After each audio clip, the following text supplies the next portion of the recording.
E Adriano, então assim, cara, eu acho que é legal a gente começar pelo básico. O que que você acha assim? Sim. Falar o que que é essa linguagem corporal, eu acho que é uma coisa que está assim muito em alta.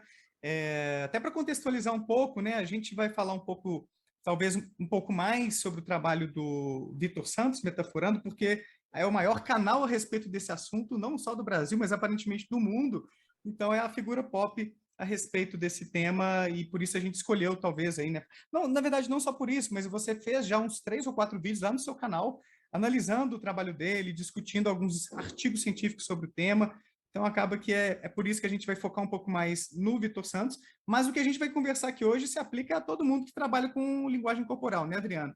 Mas explica para quem não entende aí o que é esse negócio de análise corporal, ou melhor dizendo, né, análise de linguagem corporal, que é um pouco diferente da análise corporal, que o Bruno Faris já falou isso por aqui outro dia, inclusive. O que é esse troço? Explica para nós, Adriano. Pois eu não traria aqui muitos detalhes em relação a isso, porque o que eu fiz? Eu fui atrás das meta-análises, das revisões sistemáticas, fui atrás do principal. Então, se nós estamos falando que um método ou um tratamento que ele é eficaz, que ele tem tais e tais potencialidades, que ele pode fazer isso ou aquilo outro, nós temos que ver como é que está o estado da arte na ciência, como é que é isso no meio científico, como é que estão as meta-análises e as revisões sistemáticas mais atualizadas. Eu acho que as pessoas não têm ideia do que é uma meta-análise, do que é uma revisão sistemática. Se elas soubessem o que é uma meta-análise, uma revisão sistemática, que isso não é algo que se faz em casa, que eu vou fazer uma meta-análise, aí eu começo a fazer algumas digressões, algumas reflexões, e estaria fazendo uma meta-análise. Isso não é meta-análise, né? Não é análise da análise simples, pura e simplesmente no sentido semântico aí, literal.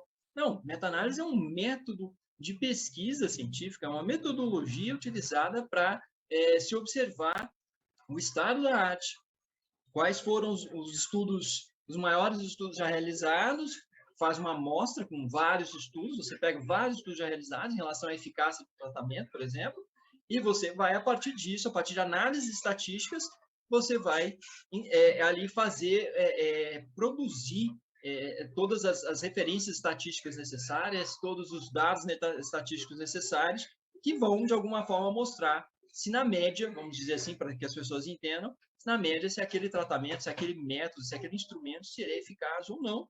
E é isso que já foi feito com as microexpressões, que é um postulado de Paul Ekman, é o que já foi feito com a detecção de mentira de modo geral, utilizando de técnicas verbais, não verbais, linguagem corporal, análise verbal, não só com linguagem corporal. Então, há estudos testando experts, pessoas que têm treinamento, pessoas que não têm treinamento, e aí pega um grupo controle, pessoas sem treinamento, no outro grupo, o grupo que as pessoas têm treinamento, e grupo com treinamento falso, que seria o placebo, por exemplo. Então, existem muitos estudos assim, nós já temos dados suficientes para poder afirmar que o ser humano não é bom na detecção de mentiras, seja ela verbal ou não verbal, seja por análise de linguagem corporal, analisando somente o não verbal, vamos dizer assim, o que as pessoas expressam. Filha, abaixa um pouquinho só o volume do papai. Agora ficou alto aqui o filme dela. Então, o que as pessoas expressam não verbalmente, como é que elas se movimentam, se elas desviam o olhar, se elas têm as ditas microexpressões, são expressões muito rápidas, por volta, parece que menos de um segundo, ou coisa assim. Se essas É. microexpressões, por exemplo, que foi o grande, né, foi o grande, foi o básico aí da propaganda dessas metodologias, assim, em Paul Ekman, por exemplo, que ele mais pegou como a menina dos olhos de Paul Ekman eram as microexpressões, né? Então, era o principal instrumento de análise de linguagem corporal, de linguagem não verbal, e as microexpressões foram derrubadas, então, foram refutadas, é algo refutado. Por quê? Porque as microexpressões não são tão frequentes quanto alega Paul Ekman e seus colaboradores. Então, a frequência é baixíssima, aparece muito pouco, e quando aparece, ainda acaba aparecendo mais em pessoas que estão dizendo a verdade do que em pessoas que estão mentindo. Mas é interessante a história disso, a história em Paul Ekman, por exemplo, porque nós temos um festival de ad hoc, de explicações ad hoc, que eu diria que não são nem explicações ad hoc, muitas vezes são desculpas ad hoc. O que seriam isso? Explicações para um caso específico. Então, você coloca uma série de objeções, uma série de evidências em contrário, e, de repente, quem está lá do outro lado, não, mas não é bem assim, é desse jeito aqui, aí fornece uma explicação alternativa. Aí você vai lá, derruba a explicação alternativa. Não, mas não é isso que a gente estava falando. A gente estava falando de uma outra coisa. O Ronaldo Pilate, que você deve conhecer daí de Brasília, né? É, Professor da pois é. UNB, Sim, escreveu esse livro Ciência e Pseudociência, amarelinho aqui, que está sim. debaixo do Yoda, né? E ele fala sobre isso. Uma das características da pseudociência, ou dos defensores de uma pseudociência, é ficar desviando das críticas, racionalizando, né? Por exemplo, a astrologia. Eu sou de Libra, mas não tenho esses e esses essas e essas características que vocês dizem que Libriano tem. Mas talvez você tenha um ascendente em Áries ou não sei o quê. É uma maneira de tentar se blindar, racionalizar, né, para não ser sensível àquela crítica, para a gente não ser refutado. Então, a gente começa a desenvolver crenças irrefutáveis. E aí você está sugerindo, então, que essa análise corporal, essa forma de analisar expressões faciais e outros sinais que poderiam indicar para a gente se a pessoa está sendo honesta, se ela está mentindo, o que, que ela pode estar sentindo naquela circunstância, e isso pode ser meio uma furada mesmo, assim, né? Esses estudos que você está mencionando Foi aí não são... derrubado. Isso já foi Não são... derrubado de forma mais definitiva. E não somente isso. As meta-análises se referem à análise tanto do verbal quanto do não verbal. Assim, em que sentido? No sentido de pegar um vídeo e ficar... fizeram vários testes com isso, são vários estudos nessas meta-análises. Tem a meta-análise de Bond de Paulo, de 2006, que são dos mais de 200 estudos, são 206 estudos. E aí, no final, o que eles observam? Não comprova-se que as pessoas conseguem, mesmo quem é expert, tem estudos com experts em análise de linguagem verbal e não verbal e tudo, não conseguem demonstrar que conseguem acertar acima de um índice que seria somente acima do acaso. Então, não conseguem acertar 50% dos casos, mais ou menos, então, né? Caso cara ou coroa. Cara ou coroa.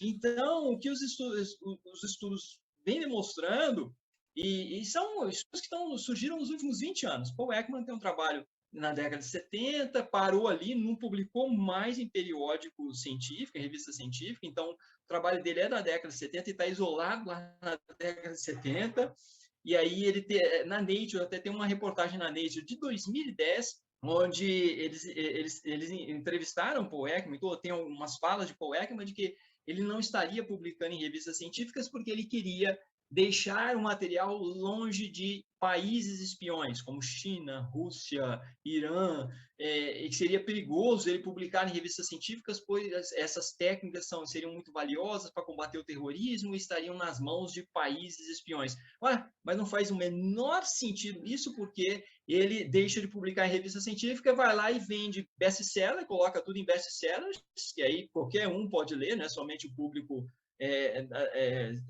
do meio da ciência, os pesquisadores, best-sellers, vende cursos com a franquia, então esses cursos ele vende de uma... Estão colocando a capa aí, né? Você está colocando a capa do livro dele. Vende esses cursos e ganhou milhões com isso, ficou muito rico com isso.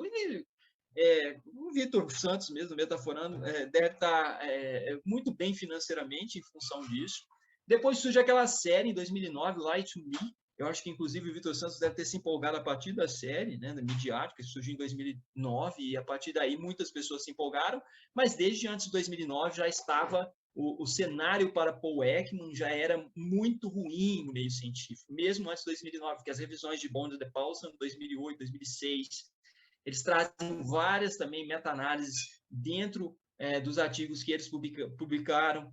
Então, você tem Sarah Jordan e colaboradores, por exemplo, publicaram agora em 2019, trazendo Bond, De Paulo e pelo menos umas quatro meta-análises. Você entra nessas meta-análises, eles citam outros meta-análises. Então, são muitos estudos, um acúmulo muito grande já de evidências para mostrar que Paul Ekman simplesmente deixou de publicar desde a década de 70, se distanciou do meio científico, se transformou a proposta dele, a hipótese dele, a teoria dele, que seja, em um negócio muito lucrativo, e é isso. Então, se perdeu e não tem mais sustentação nenhuma. Há várias perspectivas hoje para se trabalhar a questão da detecção de mentiras, e as perspectivas trazidas por Paul Ekman, elas já estão bem refutadas, e estão surgindo outras perspectivas que talvez deem uma luz um pouco maior, que é a questão de carga cognitiva, sobrecarga cognitiva de quem está mentindo, por exemplo,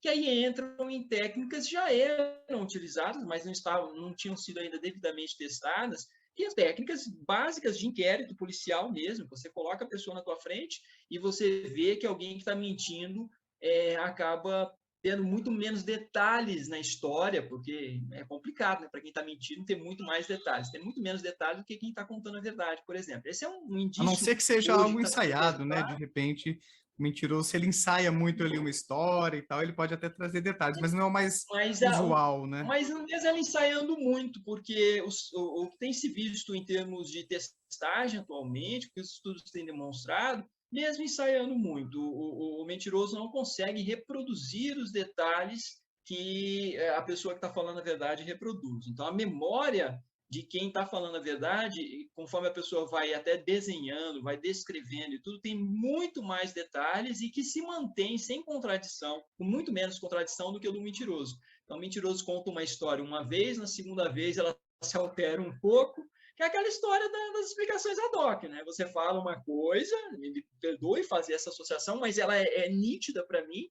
Então, não é bem assim. Aí vai lá e tal, conta uma outra história. Aí fala, não, peraí, isso aí não faz sentido por isso, isso e isso.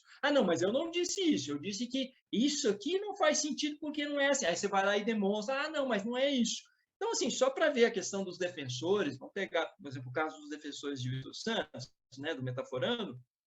Mas o Vitor ele não está usando só microexpressões, ele usa multicanais. Isso também está demonstrado que não funciona. Isso também está demonstrado que não multicanais é o quê, Adriano? Vamos pensar que tem muita gente termo muito leiga aqui. Fica um termo muito técnico e tal, mas eu creio, desculpa, mas na minha compreensão é mais pseudotécnico do que técnico, para criar uma linguagem aparentemente sofisticada para dizer o quê? Não estou só usando de microexpressões, eu estou analisando outros elementos também, eu estou analisando o conteúdo da fala da pessoa e tal, eu estou analisando o que a pessoa faz, que é indicador de congruência ou de incongruência, se ela, por exemplo, para pensar, se ela para muito, se é indicador de que ela está pensando um pouco no que vai falar, indicador de incongruência, aí se ela pega uma caneta, é o pacificador, assim, como se está analisando estaria analisando vários elementos. Não é só microexpressão, né? Então teria... Não é só, mas se microexpressões já estão refutadas, não adianta alguém querer dar desculpa de que não usa só microexpressões. Não teria nem que usar microexpressões, porque as microexpressões simplesmente são muito infrequentes, a frequência delas é baixíssima, então... Tipo, cerca de 2%, não é? 2% eu acho que você mencionou nos seus vídeos, Os caras né? fizeram 700 observações de mais variadas expressões, codificaram 700 possíveis expressões variadas, e as microexpressões apareciam somente em 2% das ocasiões. Então, um volume enorme de observações que está público, que possivelmente foi replicado, e só em 2% das situações que aparecia mais em quem estava falando a verdade do que quem estava falando a mentira.